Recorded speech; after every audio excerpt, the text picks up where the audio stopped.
விஜயதசமி வந்து இது ஒரு நாலேஜ் கிவிங் டே மாதிரி. முன்ன காலத்துலலாம் ஸ்கூல் சேர்க்கறதுக்கு கூட விஜயதசமி அன்னைக்கு குழந்தைய சேர்க்கணும், ஜூனில் ஸ்கூல் திறந்துருவா, ஆனால் கூட விஜயதசமி போது சேர்க்கணும்னுலாம் இது பண்ணுவா. அது வந்து அம்பாள் எல்லாருக்கும் அன்னைக்கு எந்தெந்த கலையில் எதெல்லாம் ஆரம்பிக்கிறாளோ அதெல்லாம் இன்னும் பன்மடங்கு ஜம்னு அந்த குழந்தைகளுக்கெல்லாம் கிடைக்கிறதுக்கு பெஸ்ட்டோ பண்ணுறதாக ஒரு நம்பிக்கை. இப்போ சக்தி, பக்தி, முக்தின்ற டாபிக்ல இப்போ நம்ம பேச வந்திருக்கேன். ஆனால் இது ஒன்றும் தனித்தனியாக இல்லை, இது மூணுமே அப்படியே இன்டர்மிங்கிள்டா கனெக்டடா இருக்கும்.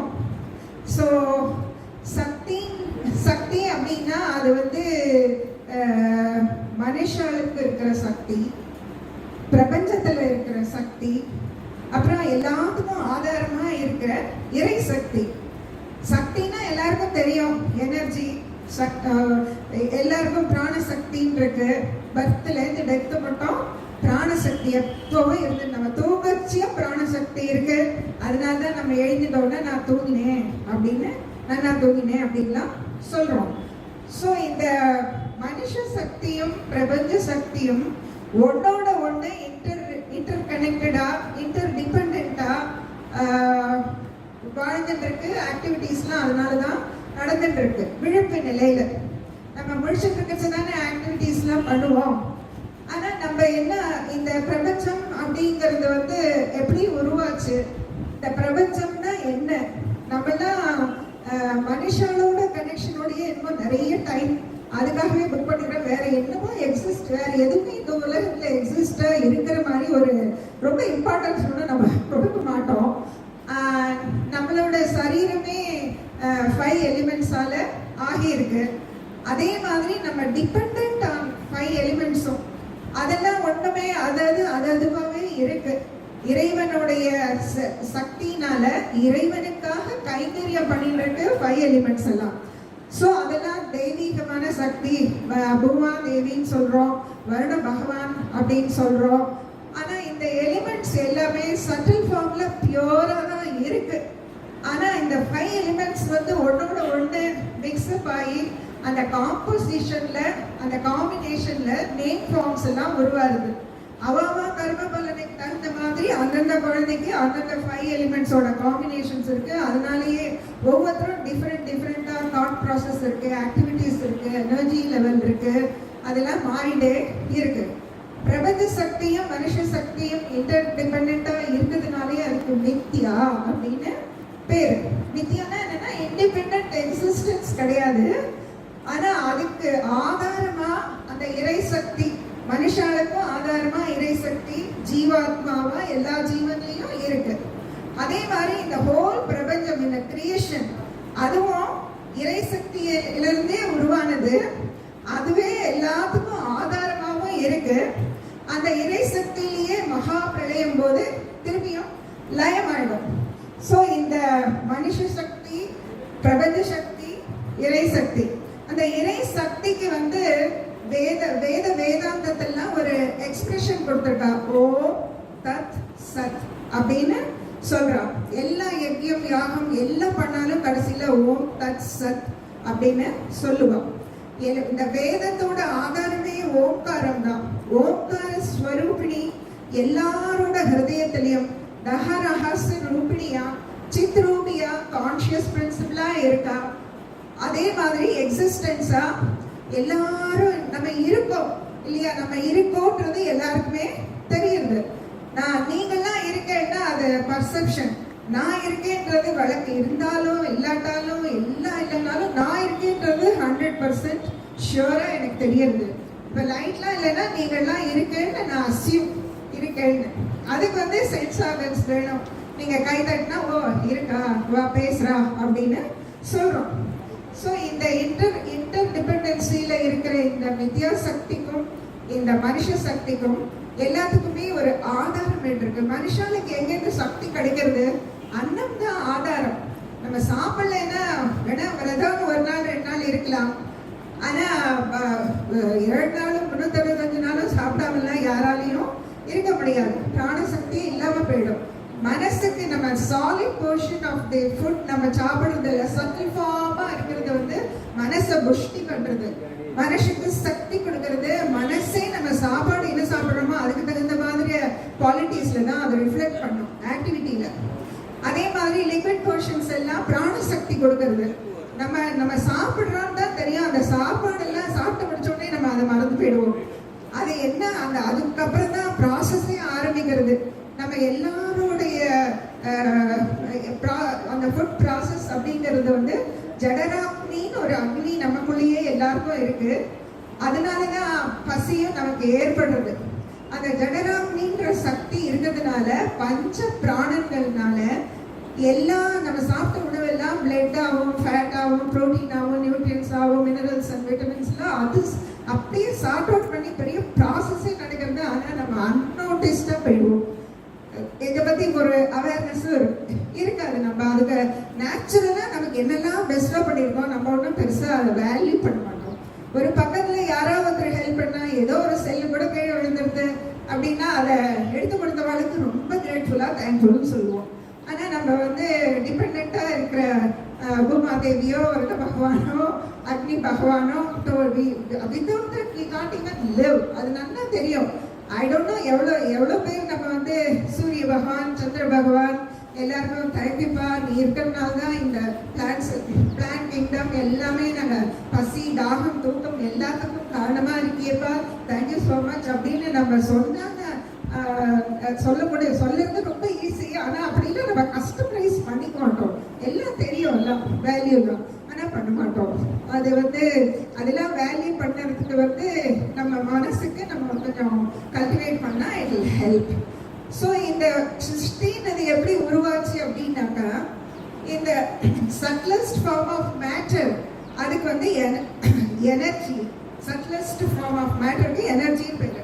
அதே மாதிரி சட்லஸ்ட் ஃபார்ம் ஆஃப் எனர்ஜிக்கு ஆதிசக்தி, பராசக்தி, சிவனுடைய ஒன்றி விடுவுகள். Subtle form of energy, subtlest form of எனர்ஜிக்கு ஆதிசக்தின்னு பேரு. அந்த சக்தி சிவனுடைய அர்த்தாங்கினியா சேர்ந்துடுறா. அந்த எனர்ஜிக்கு கான்சியஸ்னஸ் அப்படின்னு பேரு. சிவா வந்து சைலண்ட் விட்னஸரா பிராணசக்தியா, சக்திக்கு சிவனே பிராணன், சிவனுக்கு சக்தியே பிராணன். சிவ பூஜைக்கு சக்தியே பலன் கொடுக்குறா. அதே மாதிரி தான் சௌந்தர்ய லகரியில ஃபர்ஸ்ட் ஸ்லோகம் வரும், சிவசக்தியா தான் அந்த ஸ்லோகம். அது மாதிரி இந்த சிவனும் சக்தியும், சிவ அப்படின்னா எக்ஸிஸ்டன்ஸ் குறிக்கிறது, சக்தி அப்படின்னாக்கா கான்சியஸ்னஸ் பிரின்சிபிள குறிக்கிறது. இவ ரெண்டு எக்ஸிஸ்டன்ஸே கான்சியஸ்னஸ் தான், கான்சியஸ்னஸே தான் எக்ஸிஸ்டன்ஸ். ஸோ இந்த இறை சக்தி, இதுக்கு தான் இறை சக்தின்னு பேரு, ஆதிசக்தின்னு பேரு, ஓங்கார. ஆனால் இந்த பக்திக்கு வந்து கிரடேஷன்ஸ் இருக்கு. வந்து ஏதாவது வேணும், எனக்கு வந்து என் குழந்தைக்கு வந்து எக்ஸாம் பாஸ் பண்ணணும், கிரீன் கார்டு கிடைக்கணும், புது வீடு வாங்கணும், பாதியில் எனக்கு நமக்கு எப்படியுமே ஏதோ ஒரு லிஸ்ட் ஆஃப் திங்ஸ் வாண்ட்ஸ் இருக்கும். ஸோ இது முடியணும், அதுவும் நல்லதுதான். பகவான் யாருக்கு என்ன வேணுமோ கொடுக்கறதுக்கு தான் அவர் காத்துட்டு இருக்கார். ஆனால் பகவான் ரொம்ப ரொம்ப ஏங்கி காத்துட்டு இருக்கிறது என்னன்னா, நீயே வேணும் பகவானே, ஒன்னை தவிர எனக்கு எதுவும் வேண்டாம், நான் எல்லாம் அனுபவிச்சுட்டேன், எல்லாம் பார்த்துட்டேன், எல்லாம் இருக்கு, எனர்ஜைஸ்டாகவும் இருக்கேன், ஹெல்த்தியாகவும் இருக்கேன், எனக்கு ஒன்னையே வேணும்னு கேட்க தெரியல, கோடி ஜென்மம் எடுத்துட்டேன் அப்படின்னு சொல்லிட்டு மகன் எந்த குழந்தையாவது கேட்காதா அப்படின்னு ஏங்கிட்டு இருக்காராம் பகவான். ஆனால் இகலோக வாழ்க்கைக்கு என்னென்ன வேணுமோ எல்லாமும் ப்ரொவைட் பண்ணுறார், கேட்டதெல்லாம் பகவானும் கொடுப்பார். இது லோவஸ்ட் லெவல் ஆஃப் பக்தி, ஏதாவது வேணும்னு கேட்கறது. இன்னொன்று வந்து முமுட்சுக்கள்னு சொல்லுவாள், மோட்ச இச்சை இருக்கிற மைண்ட். இது வந்து எல்லாம் அனுபவிச்சாச்சு, இது எல்லாம் எந்த கூட ஒரு நிம்மதியோ ஒரு கன்சிஸ்டன்ட் ஹாப்பினஸோ இல்லாமல் இருக்கு.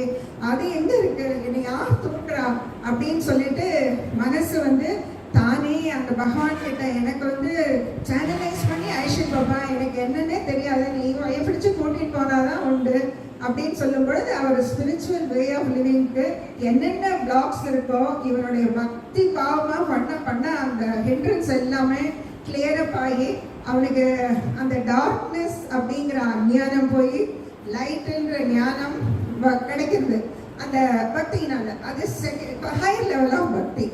மூணாவது லெவல் தான் ஹையஸ்ட் லெவல் ஆஃப் பக்தி. இது பகவானுக்காகவே பகவான பக்தி பண்றது, அது ஹையஸ்ட் லெவல் ஆஃப் பக்தி. மோட்சம் அப்படி இது முக்தி அப்படின்னாலும் மோட்சம்னாலும் ஒண்ணுதான். மோட்சம் அப்படின்னாக்கா இப்ப சூரிய கிரகணம் சந்திர கிரகணம்லாம் சொல்றோம் இல்லையா, கிரகணம் பிடிச்சிருந்தா கிரகணம், விட்டுட்டா மோட்சம் அப்படின்னு சொல்லுவோம். அது மாதிரி நம்ம வந்து இகலோக வாழ்க்கையில எவ்வளவோ திங்ஸ் வந்து நான் என்னது இவ என்னோட ரிலேஷன்ஷிப் என் குழந்தை என் பேரன் என் கொள்ளு பேரன் அவ என்னதுன்னு நிறைய இருக்கு இல்லையா. ஸோ அதெல்லாம் வந்து நமக்கு விடுறதுக்கு கண்டிப்பா மனசு வராது. நம்ம வந்து என்ன ஞானியா இருந்தாலும் கூட அந்த அட்டாச்மெண்ட் அண்ட் பாசம்ன்றது ஸோ ஸ்ட்ராங். பகவானே முன்னால் வந்தால் கூட பகவான் வேண்டாம், நான் அடுத்த வாரம் வாங்க சார், நான் வரேன், இந்த பையனுக்கு கல்யாணம் இருக்க முடிச்சுட்டு வரேன்னு சொல்லிடுவான், வெயிட் பண்ண மாட்டான். ஸோ அந்த மோட்சம்ன்ற மூர்த்தி வந்து அந்த பக்குவப்பட்ட மனசுக்கு, ரிஃபைன்ட் மைண்ட் வந்து நம்ம கல்டிவேட் பண்ணிக்கணும். செல்ஃப் டிசிப்ளின் அந்த மாதிரி பக்குவப்பட்ட மனசை நம்மளாவே ஒவ்வொரு ஜென்மாலையும் பெட்டர் பண்ணிக்கிறதுக்கு முயற்சி பண்ணணும். அப்படி பண்ணினா அந்த ஸ்பிரிச்சுவல் ஜேர்னி வந்து ஒரு harmonious living in the external world கிடைக்கிறதுக்கு ஹேத்துவா இருக்கும். ஸோ இந்த சக்தி புக்தின்றது நிறைய பேருக்கு பெருசாக ஒன்றும் அதில் இன்ட்ரெஸ்ட்டும் இருக்காது, அதில் நமக்கு அவசியம் இல்லாது அப்படின்னு தோணி போயிடும். ஆனால் எந்த ஜென்மாலும் இல்லைனாலும் ஏதோ ஒரு ஜென்மால அந்த ஸ்டெப்பை எல்லாரும் எடுத்தே ஆகணும்னு ஒரு கண்டிஷன் இருக்கு. அதில் இல்லை எனிதிங் இஸ் ஃபைன், பட் ஒன்று முதல்ல தெரிஞ்சுக்கப்பா, நான் என்ன தெரியும் அவ்வளோ தெரியும், உலகத்தில் எல்லாத்தையும் பார்க்குறேன், எல்லாத்தையும் அறிகிறேன், எல்லா நாலேஜும் இருக்கு, ஆனால் நான் இன்னும் தெரிஞ்சுக்கவே இல்லைப்பா. I am conscious of, I am aware of everything, but I am not conscious of my own consciousness. அப்படின்னு எந்த குழந்தை தெரிஞ்சுக்கிறதோ அதுக்கு வந்து காத்துட்டு இருக்காரா, உடனே வந்து டார்க்னஸ் போய் திடீர்னு வெளிச்சம் கிடைச்ச மாதிரி, அதுக்கு தான் முக்தின்னு பேரு. என்னை நானே அறிந்து கொள்ளுதல், நான் யாருன்றத உண்மையான நான் யாரு, அழியக்கூடிய உடல்ல அழிவில்லாத ஒரு வஸ்து இருக்கே, அதுக்கு ஆத்மான்னு பேரு. அது எப்பவும் இருக்கு. யூனிவர்சல் செல்ஃபும் மை செல்ஃபும் ஒன் அண்ட் த சேம். அதுக்கு சச்சிதானந்தம் அப்படின்னு வேதத்துல சொல்றது. சரி, இப்ப எல்லாருக்கும் பெனிஃபிஷியலா இருக்கிற மாதிரி ஒரு புராண கதை.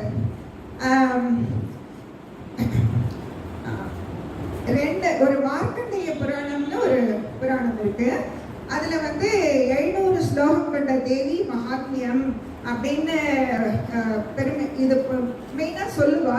அதை வந்து கண்டென்ஸ் பண்ணி துர்கா சப்த ஸ்லோகின்னு 7 ஸ்லோகமா கண்டென்ஸ் பண்ணி சொல்லி கொடுத்துருக்கா. அதுதான் நவராத்திரிக்கு நம்ம எவ்ரிடே அதனுடைய மகத்துவத்தை அறிஞ்சுதான் எல்லாரும் சொல்லணும்னு நம்ம சொல்லிட்டே இருக்கோம் மோர் தென் 10 years. ஸோ அது மார்க்கண்டேய புராணத்துல வருது. இது நவராத்திரி அன்னைக்கு இந்த 2 வேர்ட் சொல்லுறது அவ்வளோ புண்ணியம். அதே இதுல காமாட்சி விலாசம் அப்படின்னு ஒரு கதை இருக்கு. எப்படி ஆதி பராசக்தியே நமக்காக இந்த கலியுகம் அப்படின்றது வந்து எல்லாருக்குமே தர்மம் ரொம்ப க்ஷீணிச்சு போயிடுறது. அதனால ஒரு ஹார்மனைஸ்டு லிவிங்ன்றது கிடைக்கிறது கஷ்டமா இருக்கு. அதனால ஆதி பராசக்தி இங்கேயே வந்து இருக்கிறதுக்காக ஒரு லீலையா அந்த கதை சொல்றான். உமையம்மனும் சிவனும் கைலாசத்துல உட்காந்துருக்கா. அந்த டைம்ல நிறைய சகிகள் எல்லாம் இருப்பாளோ இல்லையோ அம்பாளுக்கு, அவள்லாம் இருக்கா. அந்த டைம்ல சகிகளுக்கெல்லாம் ஒரு நெகட்டிவ் எனர்ஜி வந்துடுத்து போல் இருக்கு. இவன் மட்டும் என்ன பகவான் பக்கத்துல உட்கார ஸ்டேட்டஸ், நாமெல்லாம் என்ன குறைஞ்சு போயிட்டோம், நம்ம மட்டும் அந்த மாதிரி உட்கார முடியலையே, என்ன அவளுக்கு மட்டும் இப்படி ஒரு இது கொடுத்துருக்காரு சிவன், இருந்தாலும் ரொம்ப அவர் ஓடவஞ்சனன்னு சொல்றாளாம். அது சிவனுக்கு தெரியாதான் என்ன பேசுறான்னு உடனே அவருக்கு சிரிச்சுக்கிறாரா. அவருக்கு ஒரு செகண்ட்ல கோபம் வருதான். இன்னும் இப்படி ஒரு இவ்வளோ அனைத்தும் இருக்கிற இந்த கைலாசத்துல போய் இப்படி கூட விவேகம் கெட்டு போயிடுமா என்னன்னு சொல்லிட்டு அவளை ட்ரெஸ் எல்லாம் கீழே விழுற மாதிரி பண்ணி விடுறாராம். அம்பாளுக்கு தாங்கவே முடியல, என்னடா இது இப்படி பண்ணி விட்டாரே அப்படின்னு சொல்லிட்டு அம்பாளை வந்து அவரோட 3 கண்ணையும் மூடிட்டு தன்னுடைய கருணையினால அவளுக்கு திருப்பியும் ட்ரெஸ் வந்து அவ பிளேஸ்ல இருக்கிற மாதிரி ஒரு செகண்ட்ல பண்ணிட்டா. ஆனா கண்ணை மூட்டோட சிவன் என்னமா செய்யக்கூடாத காரியத்தை போய் இப்படி பண்ணிட்டு ஒரு செகண்ட் தான் நான் கூட அந்த பூலோகத்துல டைம் ஃப்ரேம்ல அவ பல கோடி பிரளயமே வந்து வந்து போய் எல்லாம் கல்பகாலமா எல்லாம் அவஸ்தைப்பட்டு இருக்கா. பசி தாகம் தூக்கம் எல்லாம் அவஸ்தைப்பட்டு போச்சு. ஒரு செகண்ட்னால இப்படி தப்பு பண்ணிட்டியேமா அப்படின்னு சொல்லிட்டு நீ இனிமே இங்க இருக்கிறதுக்கு லாயகில்ல, நீ வந்து பூலோகத்துக்கு போ அப்படின்னு அம்பாள் நடிங்கே போயிட்டா. அவ வந்து பொன்னிறமானவள் அம்பாள் உமையம்மை அப்படின்னு பேரு. இவர் சொல்ல சொல்ல சொல்ல உடம்பு ஃபுல்லா அப்படியே கருப்பா அழுறது. சரின்னு அம்மா அதை பார்த்தா அவளுக்கே ஆச்சரியமா எடுத்து, என்னடா அது இப்படி ஆயிடுது அப்படின்னு சொல்லிட்டு, கௌரி பேரு பொன்னிறமா இருக்கிற தேவிக்கு இப்படி ஆயிடுது அப்படின்னு. அவங்க பகவானே நான் ஏதோ தெரியாம பண்ணிட்டேன், அதுக்காக இவ்வளோ பெரிய பனிஷ்மெண்ட்டா, நான் என்ன எப்படி போவேன் அவங்கள விட்டு, நான் எங்க போவேன் அப்படின்னு சொல்லிட்டு கேட்குறாங்க. அப்ப நீ ஒன்றும் கவலைப்படாத, நான் சில வஸ்துக்கள் கொடுக்குறேன், நீ அதை எடுத்துட்டு போனேன்னா நீ தபஸ் பண்ணிட்டு நான் சொல்றேன் மாதிரி ஃபாலோ பண்ணிட்டே வா, நானே உன்னை காட்சி கொடுத்து திருப்பி அழிச்சுக்கிறேன். இதெல்லாம் ஒரு புலோகத்துல உன்னுடைய பிரசன்ஸ் இருக்கணும்னு நடக்கிற லீலைதாமா, கவலைப்படாத, நான் வந்து அழிச்சுக்கிறேன் அப்படின்னு சொல்றாரு. அவர் வந்து ஜபமாலை, புஸ்தகம், 2 குடம், 2 விசிறி, ஒரு சாமரம், கங்கா ஜலம், கங்கா மண் பிளஸ் அன்னம், இது எல்லாத்தையும் கொடுத்துட்டு நீ வந்து பத்ரிகாசம்புல காத்தியாயனர் ரிஷி இருக்க, நீ அங்க வந்து குழந்தைய நீ அங்க போய் கொஞ்ச நாள் இருக்க. அவரு உன்னை வந்து ஆதி பராசக்தியே கிடைச்சிருக்காளேன்னு அவருக்கு ஞான திருஷ்டியில தெரியுது. அவர் சொன்ன மாதிரியே, சிவன் சொன்ன மாதிரியே போறா. அங்க வந்து நீ 8 வயசு மட்டும் இரு. அதுக்கப்புறம் நேர காசி கஷேத்திரத்துக்கு போய் அங்க இருக்கிற பசி தாகத்துல தவிச்சுட்டு இருக்கிற அந்த காசி கஷேத்திரமே ஒரு உன்னுடைய பிரசன்ஸ்னால பசி தாகம் எல்லாம் தேர்ந்து எல்லாம் முக்தி ஸ்தலம்ன்ற ஒரு ஸ்டேட்டஸ் அந்த இடம் அடையும். நீ அன்னபூரணியா அங்கேயே ஸ்தாபிச்சுட்டு இருக்கணும். மகா பிரளயம்கிட்ட நீ ரட்சிச்சு காப்பாத்தினா அது முக்தி ஸ்தலம்னு பேர் ஆயிடும் அந்த இடத்துக்கு அப்படின்னு சொல்லிட்டு, நான் கொடுத்த ஐட்டம்லாம் எடுத்துட்டு ஃபர்தரா சதர்ன் போர்ஷனுக்கு நீ போயிட்டே இரு. எப்போ இந்த வஸ்துக்கள் எல்லாம் மாறுதோ அதுதான் நீ தபஸ் பண்ண வேண்டிய இடம்னு நினைச்சுக்கோ அப்படின்னு சொல்றார். அப்படின்னு அவர் சொன்ன மாதிரியே ஃபாலோ பண்ணி தெற்கு திசைக்கு போயிட்டே இருக்கான். அங்க தூரத்துல ஒரு மாமரம் இருக்கு. அங்க ஒரு குட்டி குழந்தை பழம் சாப்பிட்டு இருக்கு, மாம்பழம் சாப்பிட்டு இருக்கு. அப்புறம் அங்க இருக்கிற சொல்றா, அங்க குட்டி குழந்தை சாப்பிட்டு பழம் சாப்பிட்டு இருக்கு. அங்க வந்து மார்க்கண்டேயர் வந்து எப்பவுமே இருக்கிறவர்னு பேரு. அந்த அவர் சொல்றாரு, இது யாரு இந்த குழந்தை அப்படின்னதும் அவன் சொல்றான், அந்த குழந்தை யாருப்பா அப்படின்னு கேட்கிறா. நான் வந்து இது என்ன மாம்பழம் சாப்பிட்டு இல்ல, இது மாமரம், இதுல 4 விதமான டிஃப்ரெண்ட் வெரைட்டியா இருக்கு. 4மே ஞானத்தை கொடுக்கக்கூடியதுன்னு 4 வேதத்தை அதை ரெப்ரசன்ட் பண்றது. அந்த 4 மாம்பழம் சாப்பிடுற அந்த குழந்தை வந்து முருகன், அவர் தான் சாப்பிட்டு இருக்கார். அவருக்கு ஞான திருஷ்டியில அம்மாவுக்கு இந்த மாதிரி ஸ்டேட்டஸ் இருக்குன்னு தெரியுது. அவர் அம்மா கூடவே இருக்கணும் தான் அந்த இடத்துல ஆல்ரெடி இருக்கார், மாம்பழம் சாப்பிட்டு இருக்கிற மாதிரி. அப்போ அந்த தேவிக்கு அந்த இடத்துல வந்து ஜபமாலை வந்து வெல்வ மாலையா ஆயிடுறது. புஸ்தகம், அந்த 2 குடம், இதெல்லாம் பசுமாடும் இன்னும் பூஜை திரவியங்களா மாறிடுறது. அதுக்கப்புறம் 2 விசிறி வந்து சகிகளா ஆயிடுறா. அதுக்கப்புறமா கங்கா ஜலம் வந்து அபிஷேக தீர்த்தம் ஆயிடுது. கங்கா மணல்ல அம்பாள் சிவலிங்கம் பிடிச்சு அந்த மாதிரி சரியை கிரியை யோகம் எல்லாம் அந்த பிரின்சிபலா இடது காலை கீழே வச்சுட்டு வலது காலை மேலே தூக்கி அந்த ஃபீட் கூட மேலே திறந்துட்டு இருக்கிற மாதிரி. நீங்க காஞ்சிபுரம் கோயில் பார்த்தீங்கன்னா அந்த தபஸ் கோலம் பார்க்கலாம். அந்த ரைட் லெக் வந்து ஃபீட் இப்படி அப்வர்டா தெரிகிற மாதிரி இருக்கும். அது ரொம்ப கஷ்டம் அப்படி நிற்கிறதெல்லாம். அந்த மாதிரி பஞ்சாக்னி எல்லாம் போட்டு அம்பாளுக்கு வந்து தபஸ் பண்றா. தபஸ் அப்படி உக்ர தபஸா அம்பாள் பண்ணிட்டு இருக்கா. பார்த்தா சிவன் இது அவருக்கு வந்து இவளோட சுத்த விளையாடணும்னு ஆசை. தலையிலேருந்து கங்காதேவி வந்து பிரவாகமா பண்றதுக்கு அனுப்புறாரு. அப்படி அந்த கங்காதேவி வந்தவங்க ஐயோ என்னடா இது எப்படி தபஸ் பண்ணிட்டே இருந்து தினமும் பூஜை பண்றா தபஸ் பண்றா. சரி நீ இது எப்படிதான் இது பண்றது, ஐயோ சைலா பாருங்க, இது என்னது, இது இப்படி பிரவாகமா வருது, என்னோட லிங்கம் ஏதாவது கஞ்சனுக்கு வருது பாதுகாப்போ அப்படிங்கிறா. ஸோ அந்த 2 சகி வந்து அவள்லாம் சும்மா சகி இல்லை, ஒருத்தி காளி ஒருத்தி துர்கை. அவ பிரளய காளி. அவ அந்த மாதிரி அதை அத்தனை ஜலத்தையும் தன்னோட கபாலத்துல கலெக்ட் ஆகிற மாதிரி அவ அத்தனையும் எடுத்துட்டு விடுறான். சரின்னு இந்த தடவை தப்பிச்சிட்டா. அம்மா பாட்டுக்கு தபஸ் பண்ணிட்டே இருக்கா. She's just waiting for Shiva. Entrance problem சால்விங்காகவே டைம் போயிட்டு இருக்கு, ஃபோக்கஸே இல்லையேன்னு அவஸ்தப்படுறான். சிவன் பார்த்தாராம், திருப்பி இன்னொரு வாட்டி பிரவாகமா ஜலம் வரதுக்கு பண்ணி விட்டு விடுறேன். இப்ப பார்த்தா அவன் நிஜமாவே நடுங்கி போயிட்டான். நடுங்கி போறதுனாக்கா கம்பம் அப்படின்னா நடுக்கம் அப்படின்னு அர்த்தம். இப்ப இருக்கிற காசி கஷேத்திரத்துல கம்பா நதின்னு ஒண்ணு தீர்த்து, கம்பா நதின்னு அந்த அம்பாள் பயந்ததுனால அப்ப உருவானதுனால, அப்பா பயந்துட்ட உடனே அவ கூடவே நாரதர் விஷ்ணு எல்லாரும் தான் இருக்கா. விஷ்ணு சொல்றார், சீக்கிரமா ஓடி போய் உன்னோட அதை அணைச்சு அந்த லிங்கத்தை வந்து கவரப் பண்ணிக்கோமா அப்படின்னு சொல்றாரு. உடனே ஓடி போய் மலையெல்லாம் அந்த பின்பக்கத்துல எல்லாம் தண்ணியே வராத அளவுக்கு பண்ணிட்டு தன்னோட மார்பகத்தை ஃப்ரண்ட்ல இருக்கிற சிவனை கம்ப்ளீட்டா கவர் பண்ணிக்கிறதுக்காக அவ போய் அந்த அந்த சிச்சுவேஷன் வரைச்சு சிவனுக்கே பொறுக்கலையா, அப்படியே அங்குல உருகி போயிட்டாரு.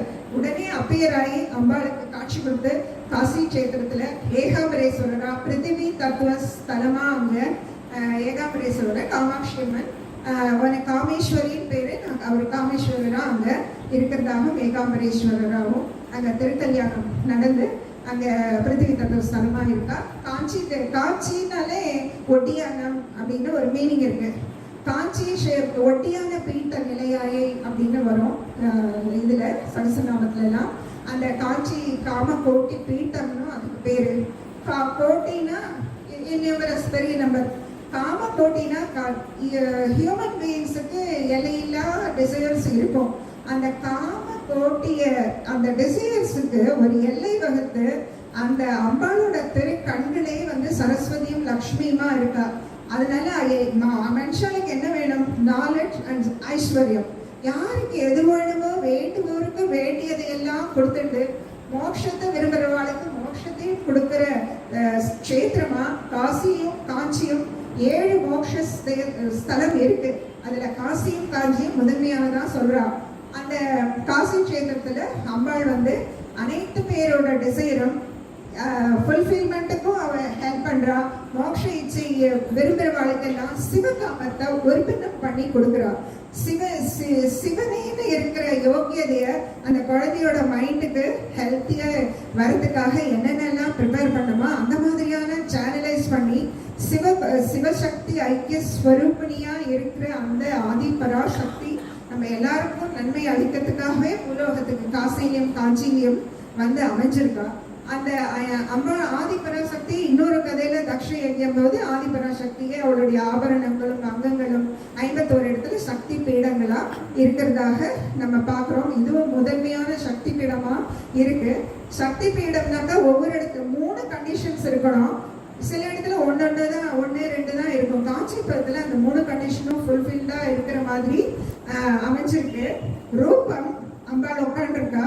அப்புறம் யந்திரம் கீழே ஸ்ரீ சக்கரம் இருக்கு, ஆதிசங்கரே வச்சது. அப்புறம் பிலத்வாரம் சொல்லுவோம், ஆகாசம். அந்த அந்த கர்ப்ப கிரகத்துக்குள்ளேயே பிலத்வாரம்னு ஒரு இடம், ஒரு மரம் மாதிரி ஒன்று இருக்கும், ஹோல் இருக்கும், ஆகாசம். அந்த 3மே ஒரே கர்ப்ப கிரகத்திலே இருக்கிற மாதிரி அந்த அம்பாள் இருக்கிற இடத்தையே காயத்ரினா 24 அக்ஷரங்கள் சேர்ந்தது காயத்ரி மந்திரம். அந்த 24 தூண்களால காயத்ரி மண்டபத்துல அம்பாள் ஸ்ரீசக்கரத்தை காலடியிலேயே அந்த உக்ர தபஸ் இருந்தா இல்லையா, அது கூல்டவுன் ஆகிறதுக்காக அந்த ஸ்ரீசக்கரம் அங்கே வைக்கப்பட்டிருக்கு. ஸோ அங்கே இருந்துட்டு நம்ம எல்லாருக்கும் எல்லா க்ஷேமத்தையும் அடையிறதுக்காக அம்பாள் வந்தா. அதே மாதிரி இன்னொன்று பிரம்மாண்ட புராணத்தில் ஹயக்ரீவர் ரகசியருக்கு சொன்னது தான் லலிதா சகசரநாமம்.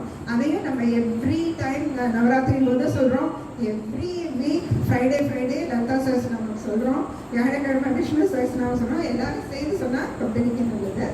இப்போ இந்த வாய்ப்பை நவராத்திரிக்கு சக்தி பக்தி முக்தின்ற டாபிக்ல எனக்கு பேசுறதுக்கு வாய்ப்பு கொடுத்த cultural committee residence committee chairman and நடிகரியன் சார் எல்லாருக்கும் நன்றியை தெரிவிச்சுக்கிறேன். இந்த நவராத்திரி 10 நாளும் செரைன் பீப்புள் எல்லாரும் illuminated, the whole area is divine. இந்த பார்க்கவே எவ்வளோ அழகா இருக்கு. அதே மாதிரி நவராத்திரி கொலு இருந்த இடத்துலையும் எல்லா லைட்டிங் எல்லாம் அழகா அமைச்சு கொடுத்தா, எங்களுக்கு எல்லா ஹெல்ப்பும் பண்ணா. செரேன் கம்யூனிட்டியில் இருக்கிற அனைத்து பேரும் electricians and others RM and ARM எல்லாருக்கும் நன்றியை தெரிவிச்சுன்னு இந்த வாய்ப்பு கொடுத்ததுக்கு எல்லா நன்றியை தெரிவிச்சுக்கிறேன். தேங்க்யூ.